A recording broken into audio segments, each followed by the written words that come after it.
Welcome back. Welcome back. Good to see you. And thank you for those joining us online. It's lovely to have you here with us this morning as well, wherever you are joining us from, whether it be from a field, from an office, wherever it is, laboratory. Thank you for being there. Thank you for coming back into the room. We're going to continue talking about digitalisation. But before we do, I wonder whether you could just quickly get out your phones for me. Phones out? Brilliant. And I can see people already taking pictures of our wonderful illustration here from Valerie. I have to say, I do particularly like the goat with its digital bell. Absolutely brilliant. Take a picture of that, and then I just want to prove how digitally aware we all are. And when you're watching us online, you can take a picture of what you're watching as well. Take a picture of that, and why don't you tweet it? Or put it on Instagram or LinkedIn or whatever you're using. The hashtag, and we can follow where they go then, is hashtag EU Agri-food Days. It's down in the bottom left-hand corner of the photograph if you miss it. So EU Agri-food Days is the hashtag. Now on day one, we managed to get it trending. So you never know, we might be able to do that again. So any thoughts, any opinions, anything you want to say, tweet them. There's the hashtag for you. I'm going to get out of the way. Let's hear more stories about digitalisation. Anya, over to you. Thank you, Sasha. She's issued a challenge to all of you. You've got to get it trending. Okay, so we're going to continue with the discussions we've had this morning. We saw success stories this morning on digitalisation, and we're now going to look at the current level of adoption of digital tools in agriculture in the EU. And we're going to address the key challenges hindering further implementation.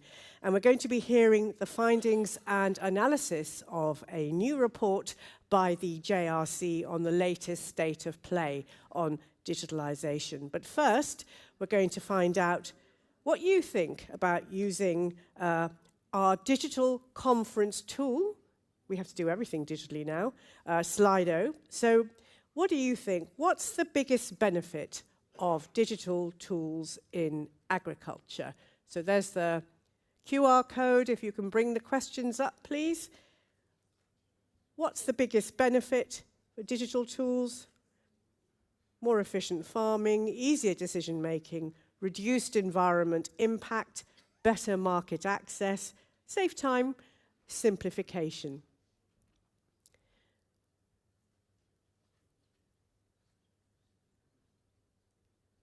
And I think most of you think it's more efficient farming and reduce administrative tasks, which we heard about in our earlier discussion. And also reduced environmental impact. That's also quite interesting. We heard about how digitalisation is helping promote environmental sustainability, especially in our presentation from Spain and also in Greece. Okay, thank you very much.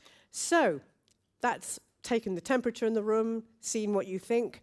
Now we're going to hear about the state of play of digitalisation in agriculture, and I'd like to welcome Alessandra Zampieri, Director for Sustainable Resources, Joint Research Centre, European Commission. Alessandra, thank you so much.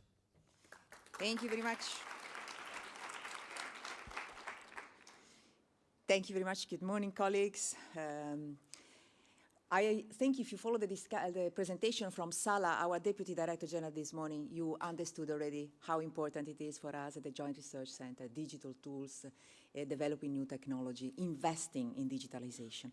And like for any other sector, also for agriculture, and particularly for agriculture, we are convinced that it is critical, digitalisation is critical for addressing many of the challenges that the sector has to face.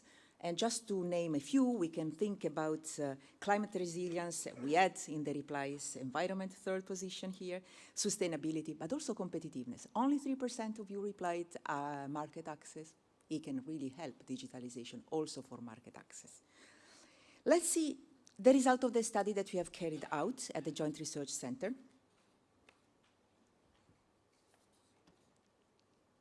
No, this is not what I need to push, probably. Here we are. We carried out a study specifically to ask this question: how much digitalization is used, by whom, and how, which are the barriers, and which could be the solutions to incentivize the use of digital tools. The slides are rich because they're going to be distributed, and you will find a lot of information and data that can be useful for you before we publish the study, because the study that I'm presenting today has not been published yet. It is foreseen to be published in beginning of next year, Q1 2025. Now we see here how we carried out the study. We did so last summer. We have asked more than 1,400 farmers across 9 countries in Europe, and this is based also on a stratified sampling approach to ensure representativeness of the diversity of the farming sector and the different regions in Europe. We cover Europe, as you can see, from north to south, from east to west, and also we cover different types, such as crop, livestock, mixed ones, and from small farms to large farms. And the results that you see here are the outcome of a process of weighting to represent the actual farm population across Europe. And as I said, the whole study will be available next year, and we hope you will find the time to read it in detail. But some data are here already, and we can start analyzing this data by looking at the adoption of digital tools in the sector. Online tools are fairly common for farmers, like for all of us, in our daily lives. But when these digital tools become more specific, for example, for forecast application for weather or for pest, then the adoption of these tools decreases, becomes lower. If we look at the adoption of digital technologies in the livestock sector, about a quarter of farmers is not using any at all of these technologies.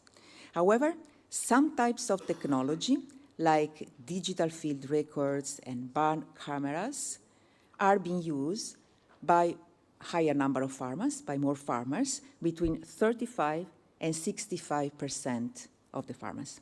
But some technologies are used by less than 20% of farms, showing that the adoption varies widely, depending on the type of technology that goes along with different needs and also cost-benefit analysis.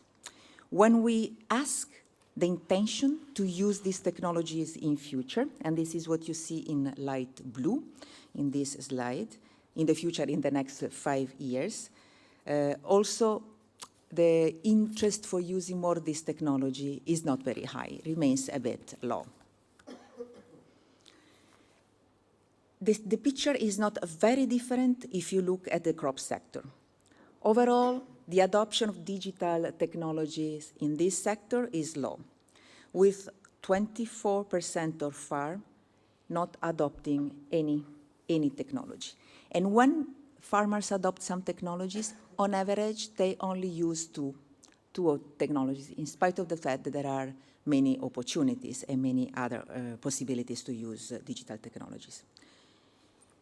Technologies like digital field records, satellite maps, GPS-equipped tractors, and field cameras are more adopted, more used, more widely spread, with usage rates that range between 33% to 60%.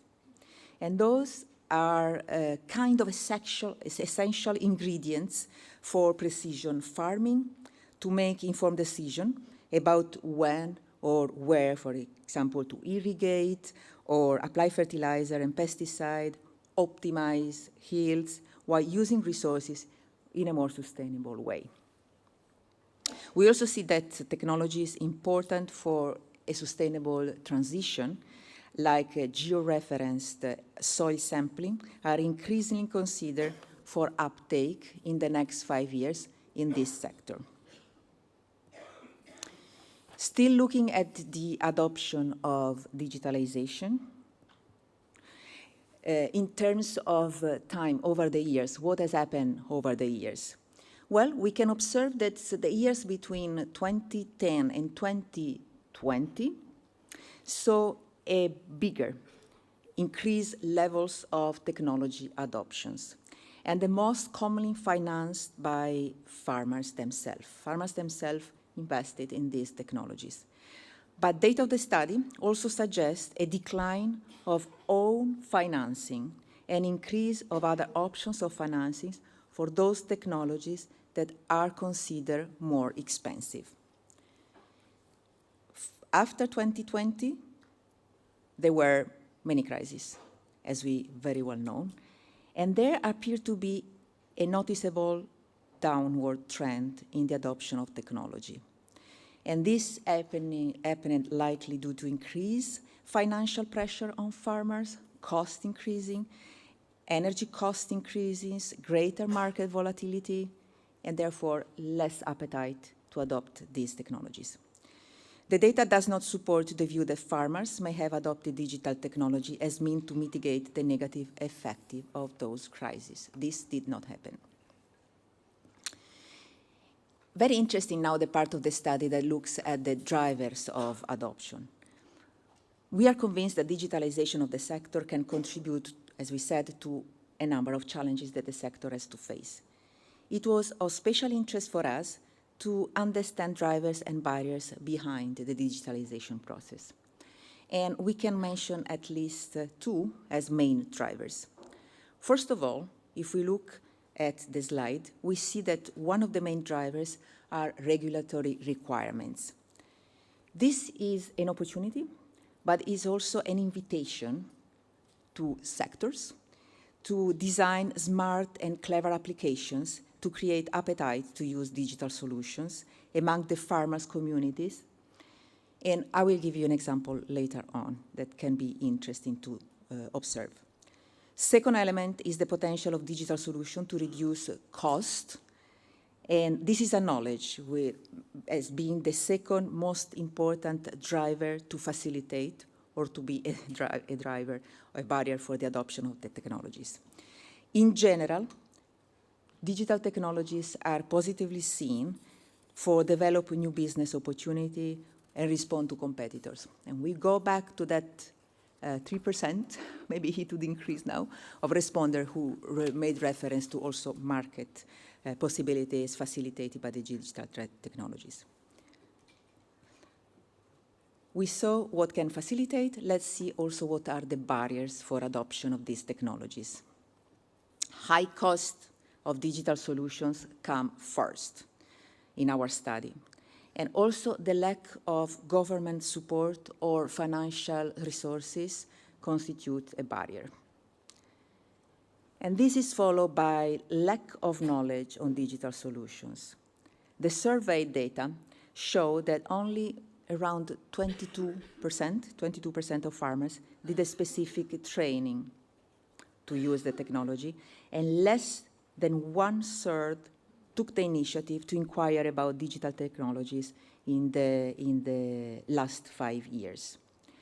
1/4 of the farmers states they do not have interest in digital technologies, but we also see physical reasons such as lack of connectivity. And we were discussing yesterday evening over dinner, indeed, lack of connectivity, if this is not offered to the farmers, difficult to develop or to use technical technologies.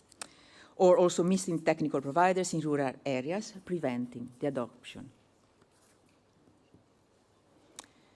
Now, while we see relatively low adoption rates and a plethora of barriers that can be identified, the contribution to environment, to economic development, and to social sustainability of the agriculture sector, supported by digital technologies, is seen in a positive light. You can see here the figures that are shown on the slide. 76% of farmers consider positive or very positive economic impacts, 72% positive or very positive for environmental impacts, 67% positive or very positive for the social impacts. And the study also evidenced the fact that farmers think that digital technologies may play an important role also in contributing to farmer resilience to crisis. And since crisis and climate impacts are becoming more severe, this is certainly something that we will see that could be an important incentive to adopt more digital solutions.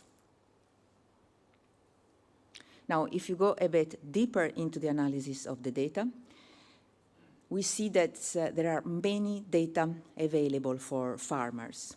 However, half of the farms still collect the data on paper, 51%. Half of the farmers still do it manually or on paper, let's say. This data is crucial for administrative purposes, traceability of products, quality assurance, sustainability management of the resources, and many other aspects in the daily life of farmers. And digitalization and interoperability of this data would really be very important, first of all, to simplify. And simplification now is a very important objectives. You have heard certainly the President of the Commission having these specific objectives, but a lot of work being done to try to simplify life of farmers and also administrations, paying agency authorities in general. As it has been evidenced by the survey, 40% of the farmers currently do not share this data, while most of shared data is with proximity stakeholders, such as advisors, consultancies, other farmers, associations, or cooperatives. But there is not a wide sharing of the data in the overall sector and in the whole sector.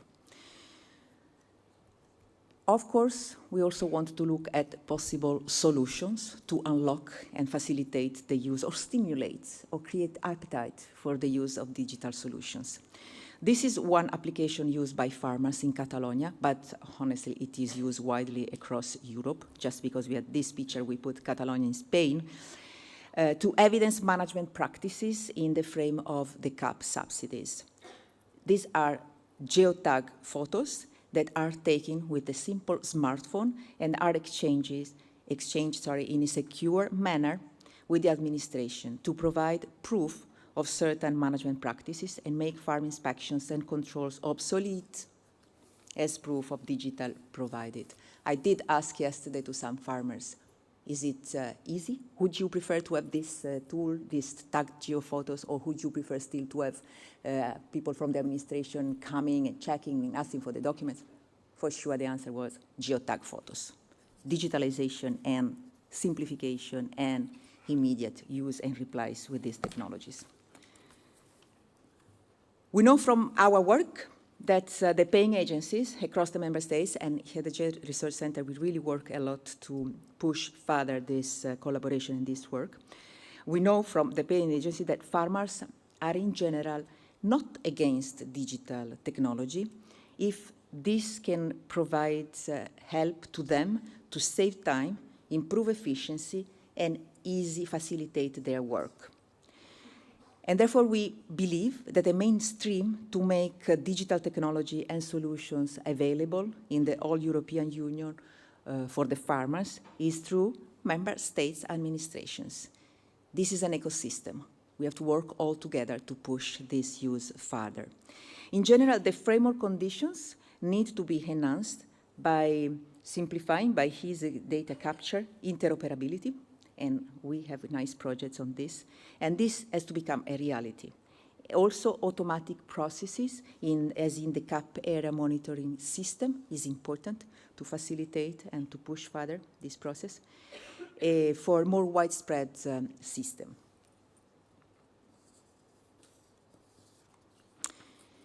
We quickly go to the conclusions of the study, and we will have opportunity to say more during the panel. Let's see what conclusions we can draw from all these interviews and surveys that we have carried out. Well, first of all, the adoption rate, we said, remain low. There is margin for improvement. Perceived net benefits of adopting digital technologies is overstated or not fully understood by the farmers. While regulatory requirements and economic factors are important drivers of adoption, there are significant barriers that remain, including the high cost for adoption and the not enough skills of the farmers to use these technologies. So farmer lack of skills or even knowledge about the technologies. It appears that the benefits associated with the drivers are not necessarily always greater than the cost associated with these barriers. So really there is an issue with the cost. And this results in adoption, in a low adoption rate. Also, the adaptation pace slowed down. There was a moment, there was a period when it was improving, the situation, but with the crisis, this has not advanced, let's say, at the same pace. COVID crisis, invasion of Ukraine by Russia are all elements that increased cost, as we said, that did not facilitate this taking up. There are also structural factors that appear to influence the adoption rate. And what is the result? What we have seen with our study, smaller farmers adopt less digital technologies. It is much easier for bigger farmers to enter into the digital field. And finally, there are policy implications. And this is a message for the policymakers. Enable the farmer community to improve skills and knowledge is important. Provide targeted support, really targeted for this, to the farmers who face the barriers is important. And finally, with the help of qualified advisory services, so creating also services, it is important to put in place dedicated and fit-for-purpose solution that can cover different farm types, different needs, and involve all users in the process. Thank you.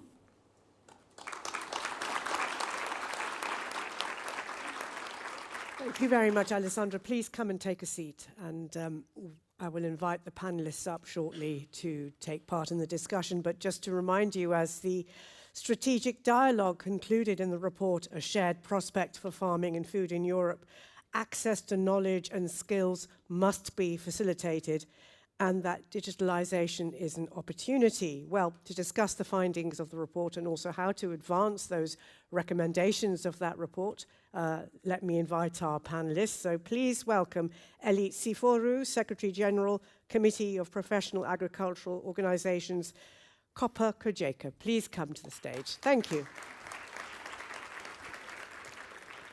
And please welcome Professor Dr. Engel Arkenau, Deputy Director General for Digital and Data Policy, Innovation and Transfer, Federal Ministry of Food and Agriculture, Germany. Welcome. And also Caroline van der Wert, Senior Consultant, TNO Innovation for Life. Hello, do take a seat. And Stefan Topp, Vice President of the European Agricultural Machinery Association. Welcome. And Evangelia Murmura, Team Leader for Digitalisation, Data Governance Unit, Director General, Agriculture and Rural Development. Welcome.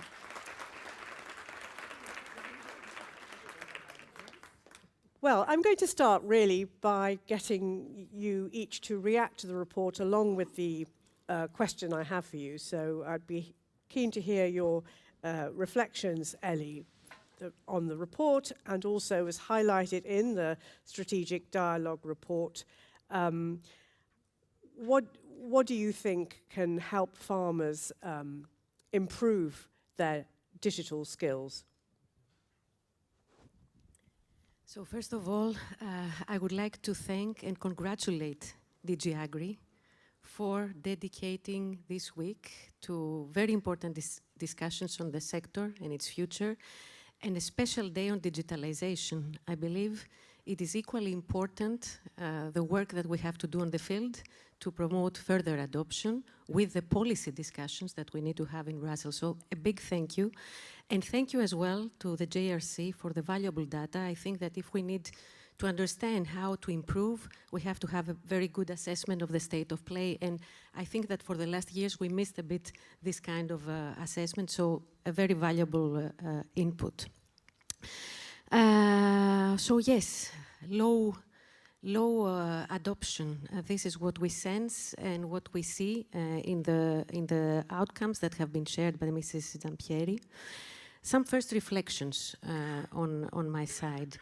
What we saw is, first of all, that when there are crises, we have even lower adoption. What does this mean?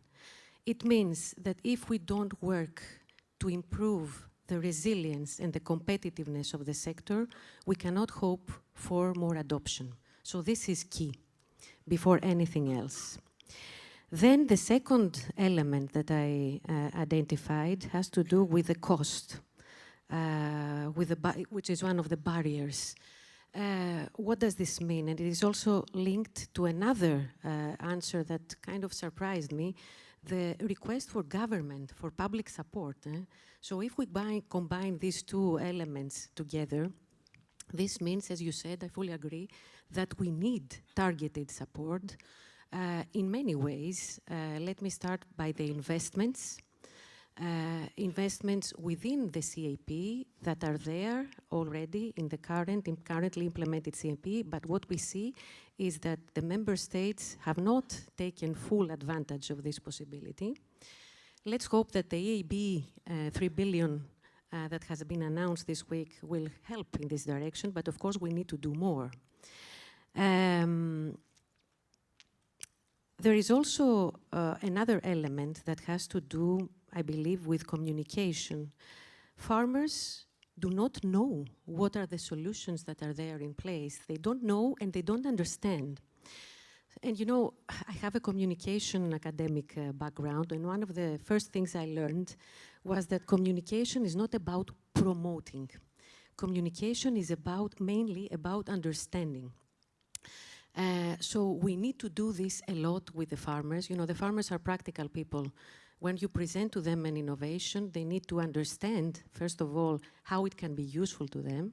They need to test it, they need to try it, and they need to have the right to wait or even to fail and to wait until it delivers. And especially with digitalization, we have to take into account that it takes time to deliver the concrete results. It takes time for the system to become more smart.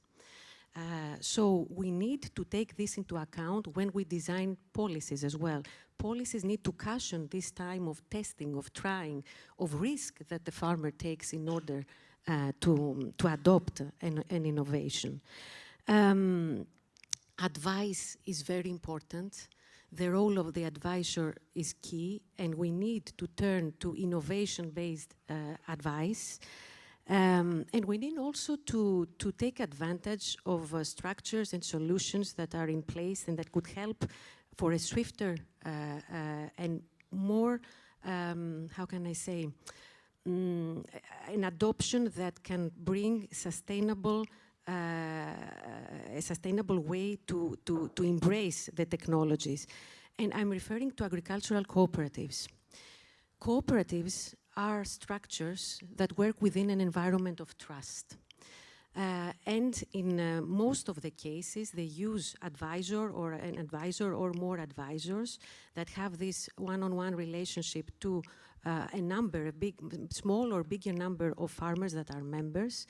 So it is a very efficient way and platform to pass the innovation in this environment of trust to a bigger number of farmers, and also to have a possibility to work on bigger data, on aggregated data. So we need also to take this into consideration when we design policies and support. One last thing that I believe it is important, member states. We need to work all together, it's true. And this is especially true when it comes to the common agricultural policy.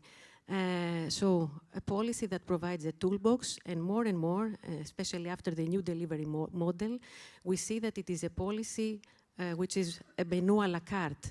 So from this menu à la carte, the member states need to pick the right solutions for the farmer, and all the solutions from the toolbox, from the CAP policy toolbox that target knowledge and innovation need to have the maximum attention from member states. These are my first reflections. Thank you very much, Ellie. And we're going to hear from a member state in a minute, but it's interesting, that struck me that you talked about understanding and not just promotion. And I think that really sort of goes deep into it. Thank you for that. So I'm going to go to Engel now. First of all, your reaction to the report, and also from a national perspective, how are policies and programs supporting farmers being implemented? Yes, thank you. And thank you for the invitation here. And I'm very happy to be here. And thank you, Alexander, for your report. It's very interesting for us. I think we will discuss the details later in our session. But I want to say that in Germany, and really a high number of applications are already on farms, and it depends always on which kind of application we are talking about. When I think about the satellite navigation or about the dairy farms, we have milking robots, we have heat detection, we have mastitis detection. So we always have to talk about which tools we are talking about.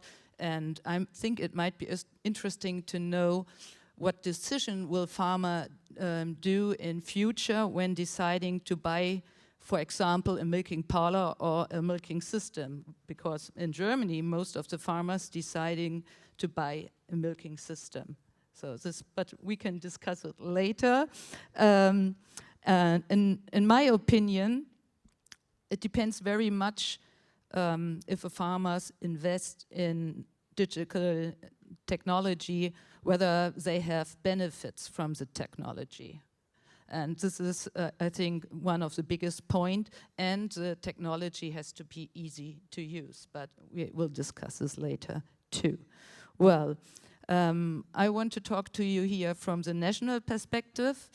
We all know, we heard it yesterday and today, the agricultural sector faces multitude societal challenges, and the question is here now, how can we positively shape it? And this has to benefit the farmers and the environment and the consumers.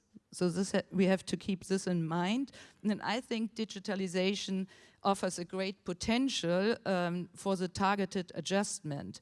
And when we think about innovation, innovation is something what is in practice. It's not an idea, but when we talk about innovations, innovation have to be used in practice, and innovations can help can help facing these challenges. And in order to innovate, we need access to data, and then we can create digital tools to have these innovation. And I also wanted to point out that digital applications are not a novelty. I think the agricultural sector is one sector where we use since years lots of technologies, tools, digital tools, and we have lots of new ideas. But we have to see, or have to have an idea, how can we bring the ideas into practice? And that's why we in Germany have different funding tools.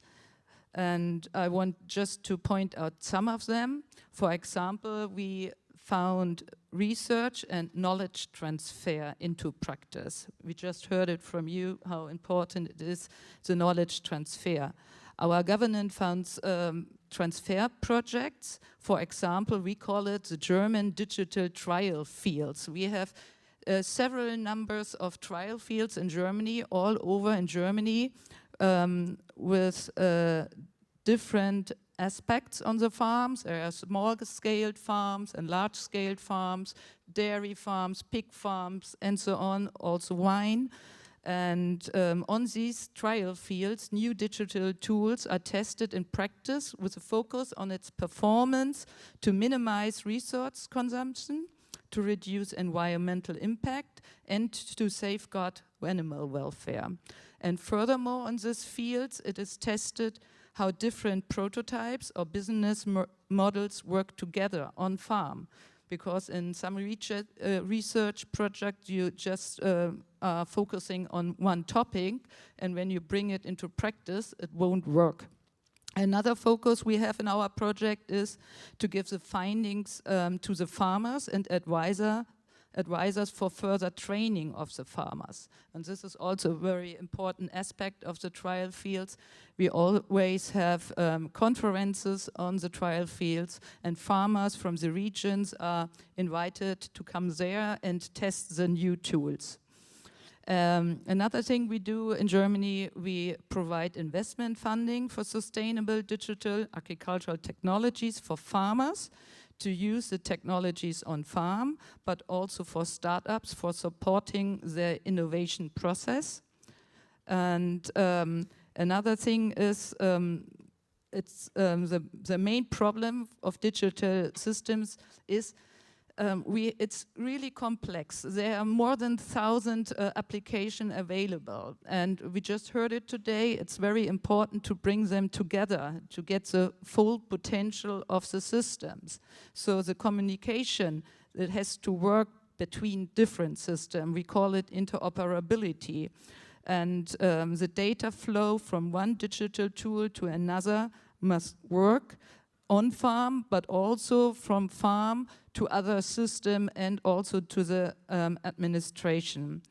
And we call it interoperability, and this is a very important issue, and it's always also part of the legal acts with a view on the common European data space. And we also in Germany, we already launched a program for project which are intended to promote the interoperability in crop production, livestock farming, and along the value chain. And I also think we heard about it earlier this day, that the bureaucracy is a big issue for farmers. And in the morning we heard about a project on blockchain, but also interoperability leads, in my view, to a huge potential for the farmer to reduce the red tape. And we're also focusing on this topic. And if we use the data flow for reducing bureaucracy, we can reduce the workload also for the farmers. And when we are talking about interoperability, I do not think just bring one data to another system, but the system themselves have to be able to communicate with each other and exchange and use the data seamlessly. So from machine to machine or from different tools. And another point I wanted to address in this context is the concern about the legal security of the data. We also heard about this earlier this day.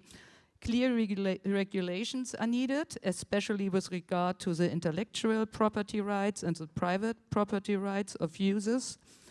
And on the other side, we from the government also have to press ahead the availability of our data, of our public data. So we have both sides again, including our research data in good quality. And that's why our ministry aims to make as much as possible of these data available in a maximum quality, in a way that they are findable, accessible, interoperable, and reusable. We call it the FAIR principles. And furthermore, we are pooling all our ministry data on one website. It's a landing page. It's called landwirtschaftsdaten.de. That's German.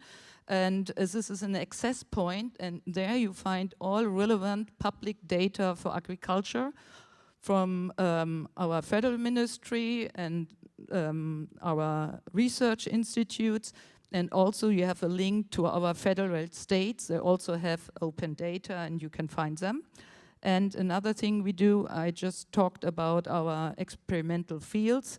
And we have another web page where all results of our research from the digital fields are published, and they can be reused for schools, for university, for advisors, and so on. I think it's very important to show or to highlight the advantage of digital tools for the farmers, and we need to reduce the fear of the use of the digital tool. And that's why knowledge transfer is one of the important things for farmers. Thank you. So it's a huge amount of work being done in Germany, and I suppose I would describe it as a bit of a digital journey, agricultural digital journey. I'd like to bring in Caroline now, and we're talking about, you've been looking at behaviours really, and we heard there about the fear of farmers adopting this kind of thing. So what factors most influence farmers when they decide whether to adopt digital tools or not? Yes, thank you, Anja, for your question and the previous speakers.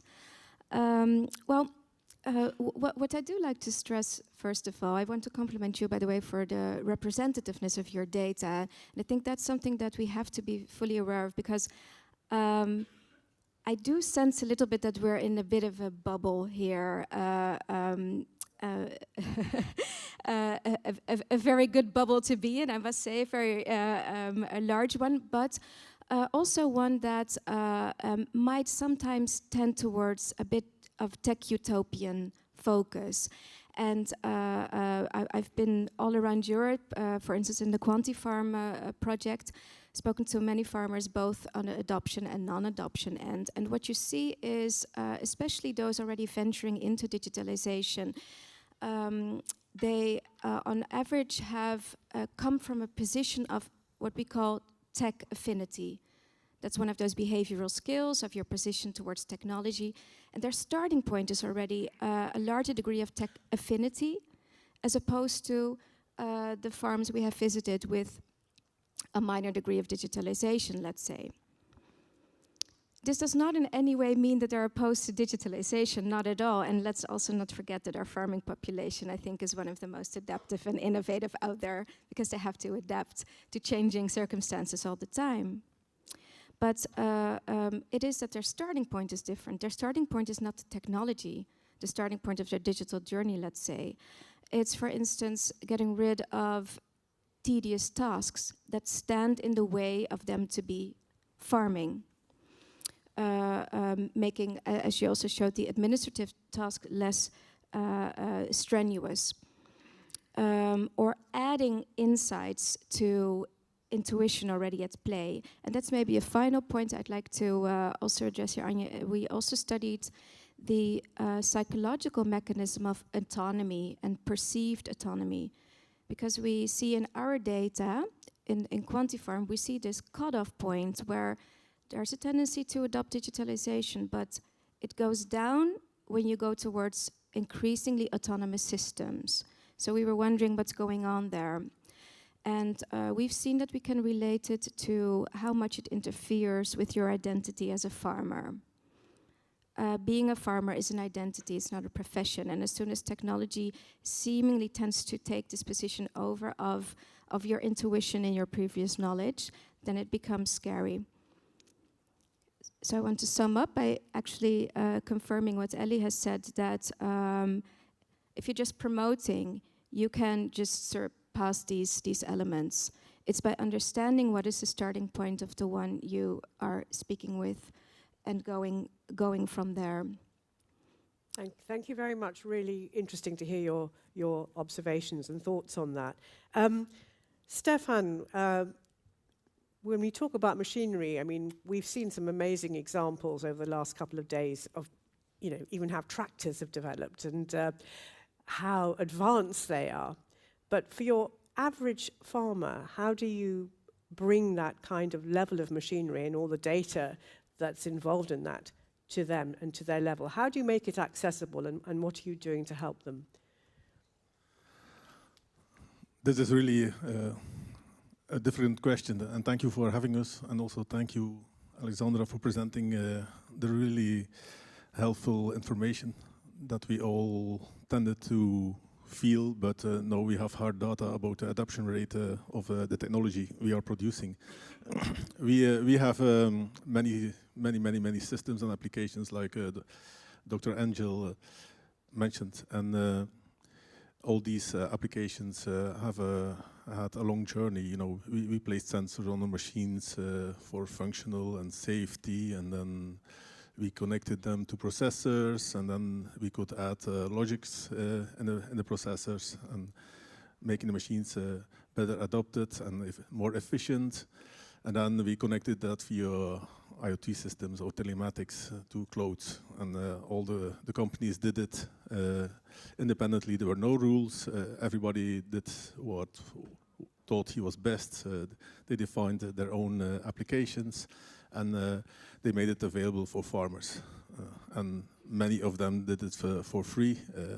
They just made a lot of data available for farmers, and then we added sensors for agronomic data, so that we thought this would be the biggest value for our farmers, giving them agronomic data. But then after a while, we have seen that all these systems, like Dr. Engel already mentioned, are not interconnected, and I think this is really a very, very big challenge for our industry to connect it. We are thanking also Digital Europe and Horizon Europe for supporting us. We have installed different projects. IEF is also in the audience. They are working in cloud-to-cloud machine applications to have in connectivity. We are also active in HIA-X to govern the agriculture data space. It is a huge work, and it will take a lot of time in the future to have this all settled in one system, which make it easier for the farmers to adopt it. But we must say, if there is value, one of my credos is follow the money. If there is value in it, there is an adoption. We saw in the figures from Mrs. Alessandra, for example, GPS systems are widely adopted, 25%, I think, or 28%. And I think it's a high adoption rate. And why is that? Because there is value in it. Directly, the farmers have payback periods which are very short, 1 year, 2 years. So then directly they invest if there is money involved. And this helps us, the GPS systems help us in drilling and planting and plant crop protection and fertilizing, and it has a huge benefit on the environment. So there is a double profit in it, and then we see that farmers adopt it. So we also need to we need to prove the value of the added value of our systems, and then the adoption rate will rise very quick, I suppose. So another team that we also support is the digital innovation hubs, where farmers can really be helped how to adopt these new technologies, and that is also something that we are supporting. And finally, also we are very active in the Quantifarm, already mentioned, where we really can prove which the technologies are bringing value to the farmers. So, but the journey is long, and we would really ask for continuous support to build the agriculture data space. It's important. It's very important for the policy makers. Please help us in giving the farmers the tools so they can plug and play, and they will adopt. I'm sure they will adopt. So they need to understand, and they need to see the added value, basically. So I'd like to go now to Evangelia. Can I ask you about the cap and how that aligns with the needs of farmers on this particular issue? And have you got concrete examples of where it's working well? Yes. Thank you for the question, and allow me briefly also to thank the Joint Research Center and Mrs. Zampieri for the study. It is something that we were really looking forward to it, and we were working with JRC on that because, as Ellie also mentioned, we didn't have a baseline at EU level in respect to the digital adoption in order to be able also to think about the future. So this is a very timely study. We're looking also forward for the report in 2025, as it will also include an analysis around that, and it will feed indeed our discussions for the future. So I think it has been acknowledged also during the last days and in general that digitalization is indeed important, a key driver for the competitiveness of the sector, the sustainability and the resilience of the sector. And that's why under the current Common Agricultural Policy, together with innovation and knowledge and digitalization, we have the three key pillars of the cross-cutting objective of the CAP, meaning that these three pillars need really to support all the specific objectives of the CAP, social, environmental, and economic ones. And for the first time under the current CAP, we have requested the member states to actually elaborate on digital strategies, meaning how they are going to use the CAP funds and the toolbox that they have at their hands in synergy with other funds such as the Recovery and Resilience Facility that we saw Mr. Kyriakou this morning referring to, the Horizon Europe, how they are going to use Connect Europe facility. So all of that together in a strategic way in order to promote the adoption of digital tools at farming level, but also in rural areas and administrative level, because all of that, it's an ecosystem. The one cannot really function without the other. And it was important because it was given also a flexibility to the member states to tailor these strategies according to their needs. And what we see under the CAP plans is that indeed each member state uses different types of interventions to support financially the adoption of such technologies. Mainly we have around 22 member states that have chosen to support financially the modernization of farms through investments under rural development. And these investments concern either modernizing water irrigation systems or precision agricultural technologies. And there are other member states that have also used eco-schemes or agro-environmental commitments specifically for precision farming, precision soil management and nutrient management to reach the climate and environmental objectives that they have set. So there is work ongoing from an estimation that we have, because it's not only about the use of these tools. The CAP also offers measures around skills, training, and advice on digital matters. There are also member states that are using that. If we calculate a bit the budget around that for the whole period, and I'm talking only about the EU expenditure, we would talk about 6 billion euros around that, which seems that it might not be sufficient and we need to enhance still the efforts. As the JRC study we just saw now, probably the adoption rate is still low, depending, of course, what kind of technologies we're looking at. And there are several factors that come into play, like farm specialization, farm size. So these are really factors that we really need to take into account, probably for a more targeted support, and also focusing on not deepening further the digital divide, neither between big or small farmers or between urban and rural areas. We need really to focus also our efforts on that.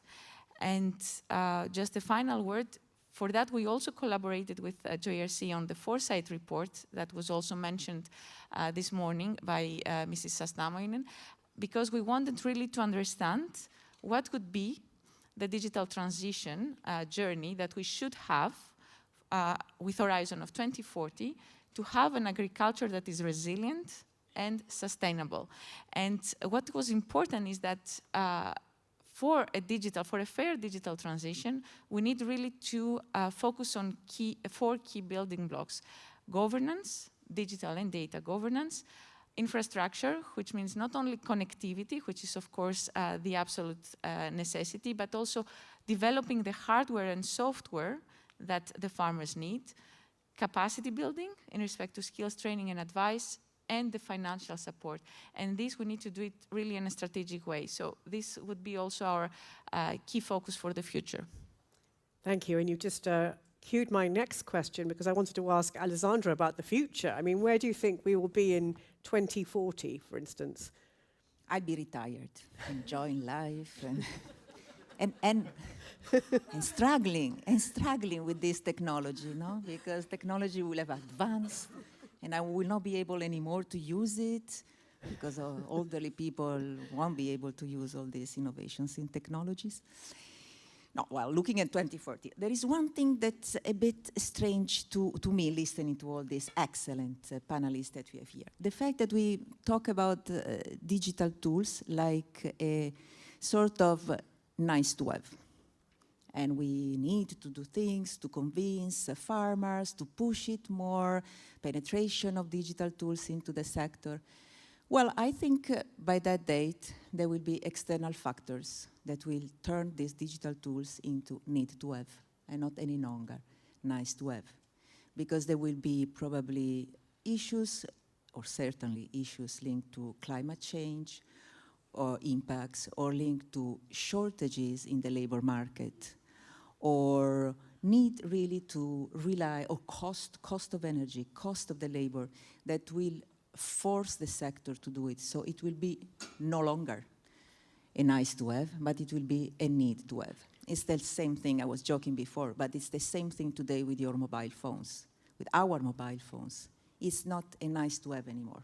We need the mobile phone, not only to be on social media, to tweet, etc., to communicate, but we need it to communicate with the administration. Without a mobile phone, a cell phone today, you cannot enter your digital health dossier, or you cannot communicate with the administration anymore.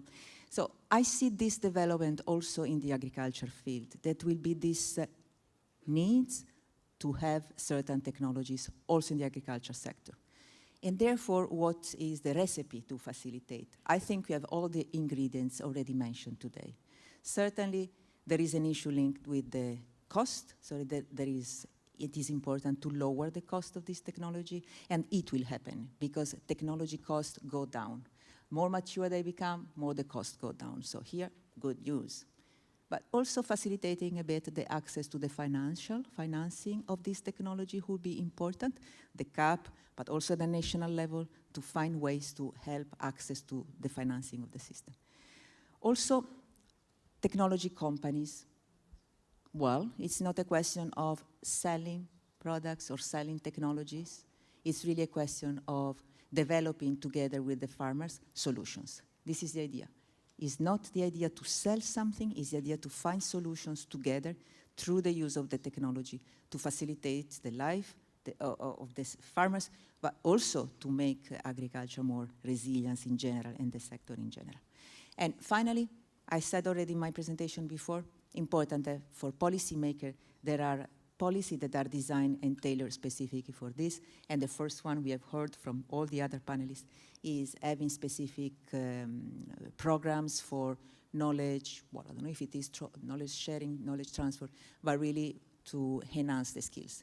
And I will attend them because, as I said, I will be struggling, so I will be very happy to follow these enhanced technological solutions. Thank you, Alessandra. I want to bring you in here now before we go on to our next part of the discussion, which is about data, and I also want to bring your questions in from the audience. But just on Slido, just to gauge your opinion, forget the first question, technical team. We just want to go to the word cloud, please. I'm going to ask you, in one word, what's the biggest reason farmers resist going digital? And you can be entering into the word cloud while we're talking, and then we'll look at the results later on. I just want to go back to our discussion on data and bring Ellie in here. So we talked about data earlier on this morning, and it is obviously absolutely key to all of this. How ready and willing are farmers to enter into data sharing, and what's needed to persuade them that that it's okay to share their data and that they have some kind of bargaining power? That's a good question and a tough one. I think that I should start by saying that the digital revolution is a revolution of people, first and foremost, that take the decision to implement it. And along this, that data, and farm data especially, shouldn't be seen as a commodity, a currency to trade and to capitalize, because we see this trend. So what do I mean by that? The data for the farmers, they need, first of all, to be meaningful, then to be accessible and controllable. Even if I don't like the word, I will explain. Meaningful. I mean, before going into sharing, first of all, the farmer needs to be the one that uses the data. So we go back again in the first round of discussion. So the farmer needs to be really involved, needs to be able to see the benefits that these technologies bring, and they indeed do bring benefits, and answer to a very crucial professional but also political question, which is how to balance economic and environmental sustainability. And I believe that digital technologies, they provide this answer. So this makes them meaningful, but they have to be used. So the farmer is not an accumulator of data, he is a user of data. Data needs to be meaningful to him in terms of economic and environmental profits. Then, in terms of accessibility, this means two things. It means scaling up, making it possible to all European farmers to have access to these technologies, and also the use of them, and also preventing dominant positions. It's referring to what you said as bargaining power. So not these platforms that accumulate data and trade them and capitalize them. So this is not a scenario that would be positive for the sector. And then controllable. What do I mean by that? I mean that the farmer has to have the right on the data that are produced on the farm. And here, as COPA and COGECA, and together with other actors in the food chain, CIMA, the plant protection representatives, the fertilizers, and other EU associations, we have worked on an own initiative to create a code of conduct that would ensure transparency, clear contractual agreements between all the parts of the chain. So I think this is a very important initiative, and it has been years that we have took it, and we are very proud of it. And the Data Act has been largely inspired by it, and we look forward to the implementation from September 2025. We need to see how it goes. We will be here to provide our input, but the key principles are there. Data for us need to be meaningful, need to be accessible, and they need to be controllable in the way that I explained, that the farmer has the right on the data that are produced on his farm. I think that if we can deliver on these three dimensions, we will make a huge progress in advancing in data sharing. Thank you. Interesting to see the results coming in, and cost there, age, trust, lack of trust, technophobia. I think I know I sympathize there somehow.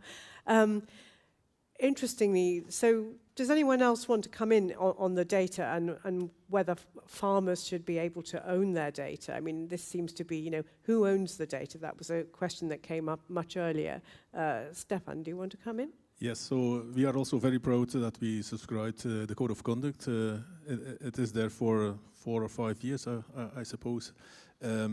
We also see that nobody is breaching this code of conduct, and we don't have the intention as manufacturers to breach this code of conduct.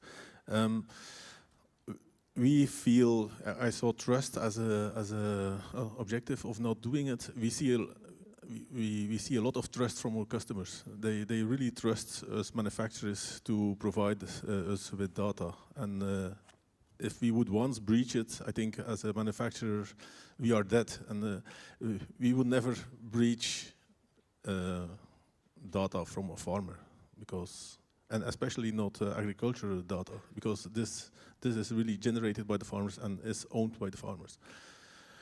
So I'm a little bit astonished to see trust as one of the reasons it's not adopted. That is interesting. So yes, I'd like to go to Angel. Can you give examples, positive examples of where farmers have happily shared their data? Yes, I will give you some example, but I want to go in this discussion again about data ownership.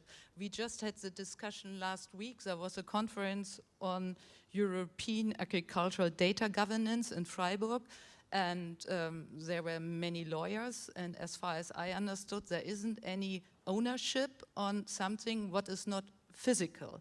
So we do have to use other words. So who has the right to use data? And that's why we need a well-governed data governance. So I think we have to use other words when we are talking about rights. Who has the right to use my data? And that's what the Data Act is focused on. And in this topic, it's really hard to say, so we had the discussion last week, who has the right to use which data, because we are always here talking about data, but there's a huge number of different data we are talking about, agronomical data, machine data, private data, and so on. And so I think this is another discussion again.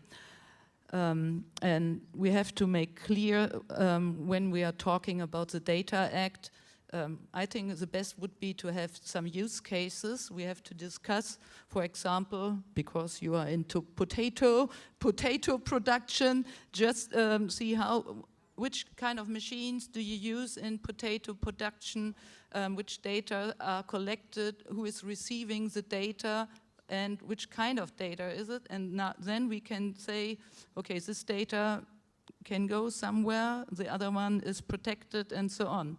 And I think this is a task we have to do in the near future, talking about the use cases. And in this topic, in our sector, we have many diverse stakeholders. We do not only have the farmer, we have all the companies who are providing machines and services for the farmers. They are collecting data and they are interested in data. And then we have the whole food chain. And also in the whole food chain, the data has to be shared. So there are many different interests. But we all know sharing data offers high potential to bring our farms or have more sustainable farming in future in Europe. So we need some techniques how we can share farmers with the interest of all stakeholders. And that's, I can tell you many examples. For example, if you want apply fertilizer or pesticides, you need lots of different data for precision farming. We call it precision farming then. You need some information from the satellite images about the fields. You have soil sensors, you need weather data, and so on. And with all these data, you can plan irrigation, fertilization, pest control. So there are many use cases, but we have to define exactly about what data we are talking. And you asked me also about the data space, or I can come to the data space. I think the data space is a big advantage for us, because with the data space, there are no technical barriers anymore to change data, and the question of the data sovereignty and the trust is also solved with the data, should be solved if the data space are real in real life. They should be solved because then the farmer can say, okay, I want to show the data or not, and it is his own choice, and he has a control about who is using the data. And this is, I think, a very important thing to increase trust with the farmers. So governance, absolutely. Yeah. I'd like to bring Caroline in next to you. No, thank you very much. We're always running out of time, and I have to move everyone on very politely. But Caroline, I saw you looking at that Yes. word cloud, and I think you were zoning in on the word trust there. And Fully, yes. what can be done to persuade farmers not to be so fearful and nervous of this? Well, the interesting, I always think of an anecdote. A couple of years, I've been working in this field especially already for many years, and had a lot of settings with farmers. And I remember spending a whole afternoon talking about authorizations within a data sharing system. And at some point, a farmer himself, he started laughing out loud. He said, "We've spent all afternoon on this, and now I remember that last night I downloaded this app because I wanted to go stargazing with my son, and I had to admit to giving everything away." And I just said yes, because we wanted to go stargazing. So how come, he asked himself, how come that we spent hours on this, we're not even clear now on how this works? And I must say, I don't have the full answer for you yet. I mean, this is really mechanisms going on here that are not completely rational. It, of course, has to do with cost benefits, maybe even a stress at such a moment. Also a degree of lethargy, I would say, like, if it's necessary. What I do think is a key point here is that when you talk about a stargazing app, that's one thing, but digitalization really enters the livability, really, the sustainable livability of a farm, and I think that's considerations that are going on there. How to build more trust? Well, one way to look at it, we've also done a cultural analysis. Trust is really not a homogeneous concept overall. It's not at all. And let me also point out for all the tech people, it's also not reliability of a system. That's completely different than trust. But just examples. In the north of Europe, on average, we tend to see that trust relates far more to confidence in a system, so certain competencies and things you promise on a more factual level. If you move further south, you would see that trust is a lot based on the relationship. So how is the actual human relationship with a tech provider, for instance? When you move a bit more, let's say, to southeast, you would become more prone to prioritize contracts, actually, on how data is being used. Of course, these are, I don't want to generalize overall, but what I do want to point out is to, even in the concept of trust, really understand who you have in front of you. Thank you very much. I'm going to bring some questions in from the audience. If you want to ask a question, raise your hand and hopefully your microphone will work. You're a very silent audience. Right in the middle. Please press your microphone. Yes, it'll work. Please give your name and where you're from.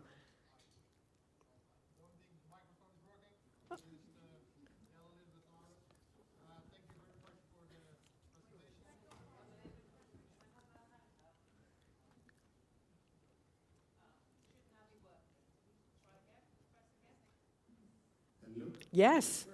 Hi, my name is David. For sure, very much thank you for this presentation. And a lot of talks were about this use or right of the data.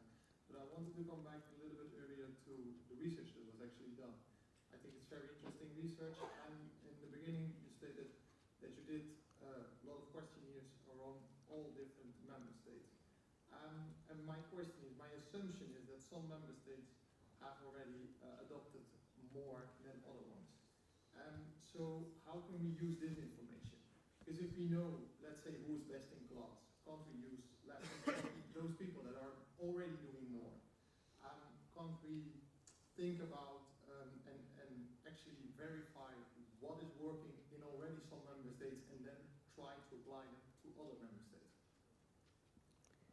Well, we should use best practice, shouldn't we? So, Yes, absolutely. The data that I have presented are aggregated, so are the results of overall Europe. We need a disaggregation and analysis more at member states level.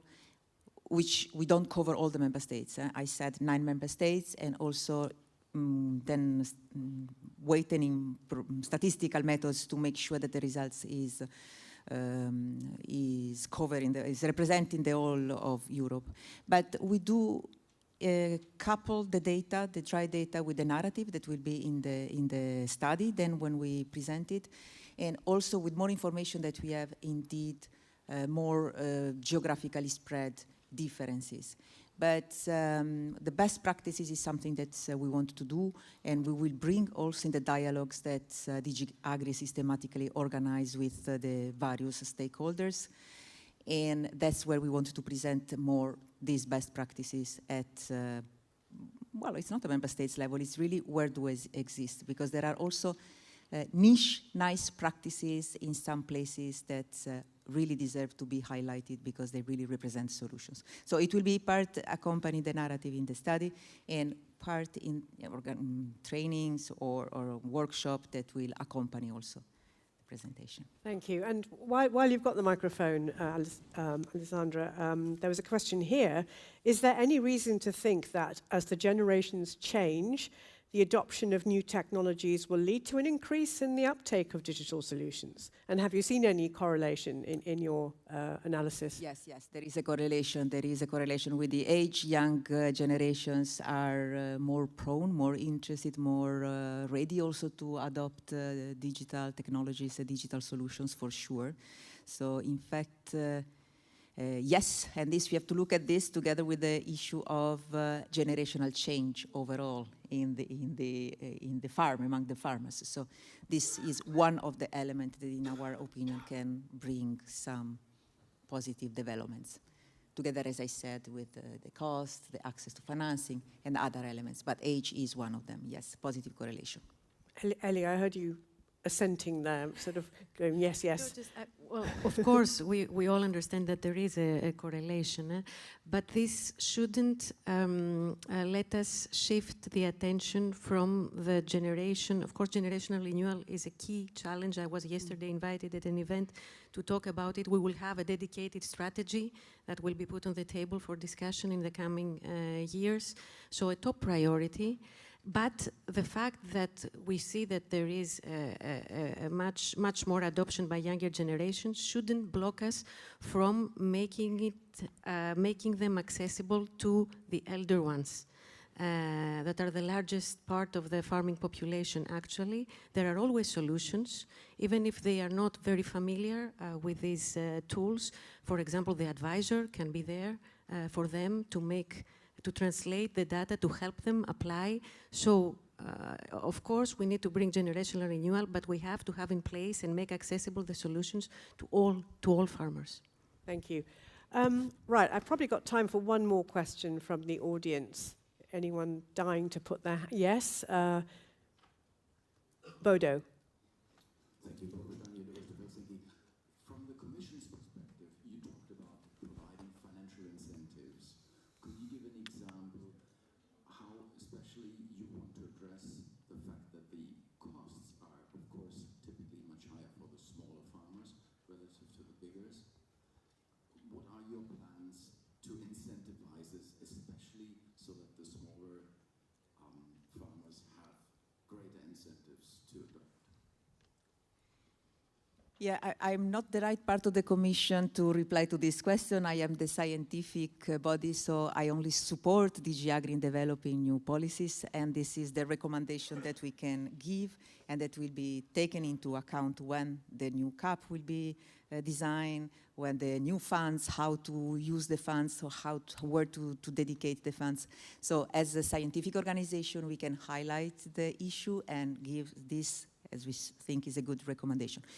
Also, it's not only at the EU level. There are member states, there are funds that can come from different sources. There is also private sector, there are other kinds of type of funds.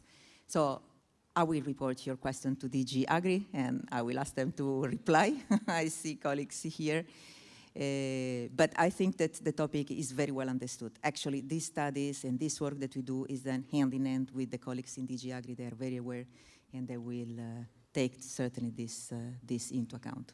But once again, it's not only EU funds. There must be other sources of funds, and there must also be, as I said, this very strict collaboration, no? Also with the private sector, with those designing these technologies. They can also have ideas on how to help co-financing.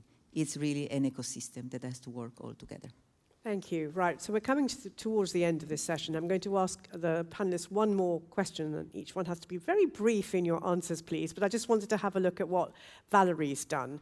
If you can just bring up Valerie's drawing and just see what she has made of this session and how she has encapsulated it in her inimitable form. So over to Valerie.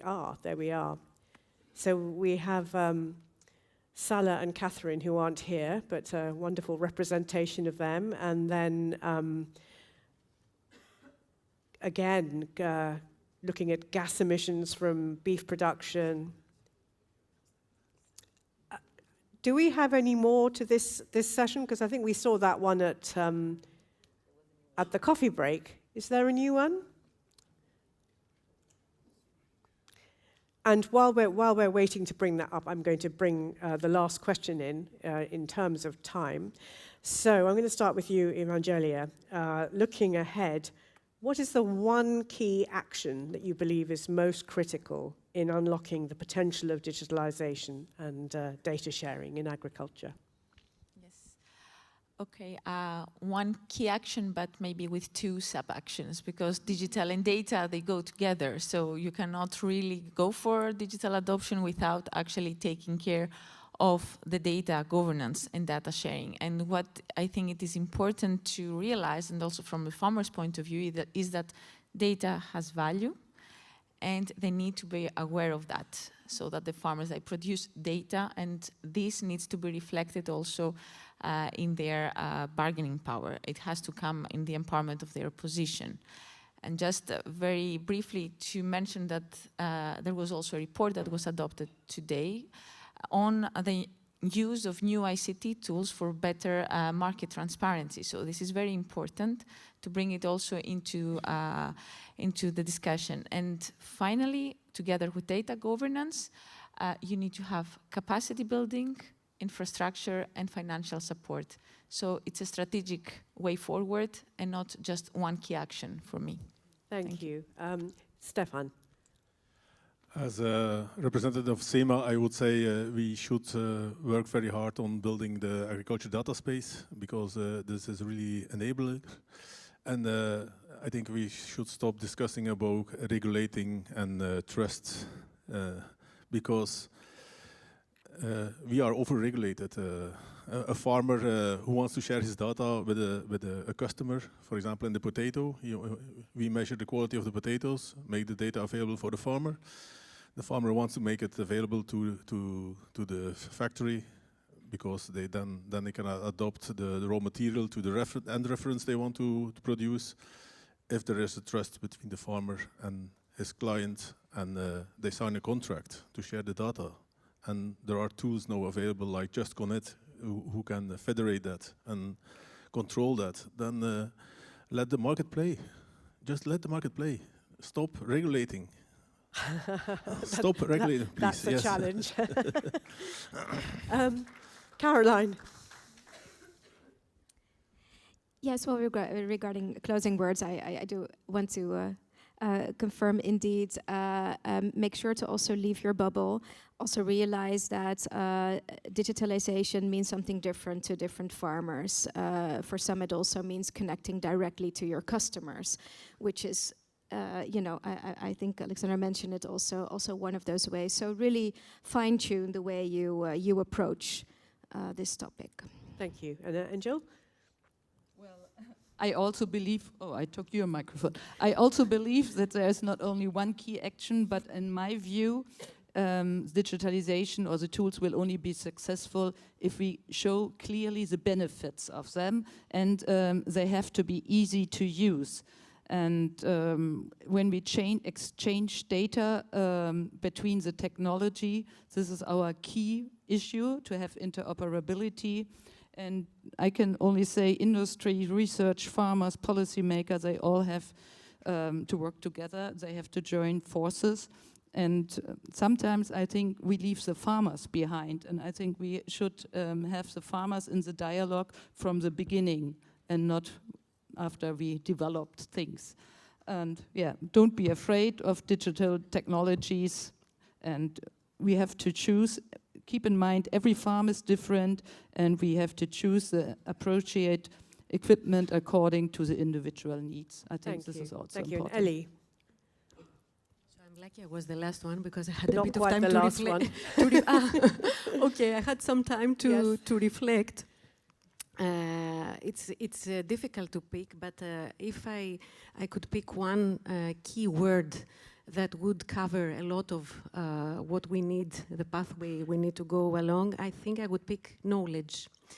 Being it knowledge of the value and of the usefulness and of the benefits that the technologies can bring, knowledge transfer, and knowledge of each other if we want to advance in data sharing. And one additional thing, because I mean, to give a bit of a reverse side of the situation, because recently I was talking with my rice working party experts, and they told me that they are very willing to use drones in order to apply precision farming, yes, and to spray the plant protection products in a precise way, and they are not able to do it because according to the legislation it is aircraft, even though the drone can fly at a very low level. So let's give the possibility for those willing to use the technologies to be able to do.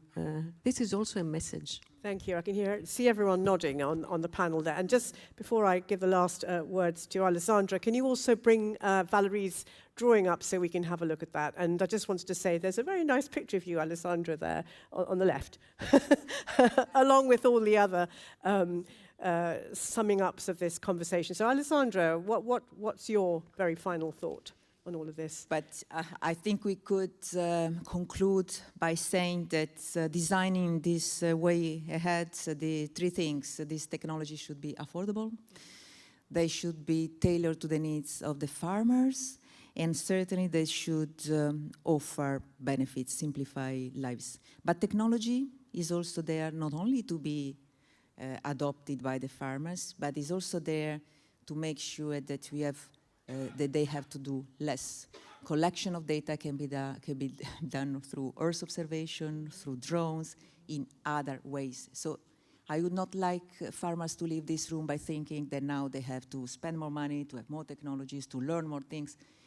Certain things can be done without them being involved. Making sure that data is collected only once and it is used in all the places where it has to be required by the legislation, by the requirements. So technology can also be done not only in the farmers, but for the farmers, by the authorities, by science, and by technological actors. Thank you so much, and a round of applause for our panel, for their expertise, their experience, and their insights. Thank you so much. That was absolutely fascinating. Thank you so much. After lunch, we're actually going to be continuing on this theme, looking more at data sharing and breaking down the silos, data interoperability and how you can share, why you should share, and all the different methods. And we've got some great practical examples on stage. To continue the conversation, the various stands out there, I'm going to point you towards Icarus again. They're talking about connectivity in rural areas, which is a must if you want to use digital tools. Also, CrossGain, smart systems for remote farming and forestry.